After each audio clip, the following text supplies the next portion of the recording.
ความแตกต่างในการออกเสียงระหว่างตัวสากับตัวซีน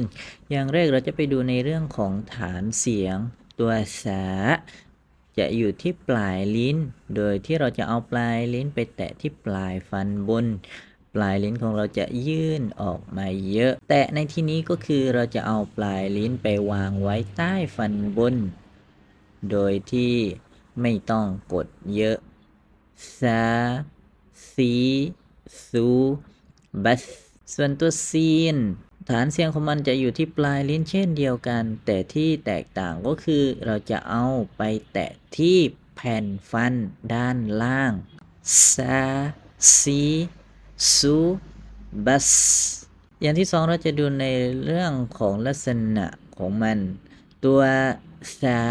จะมีลมซาซีซูบัส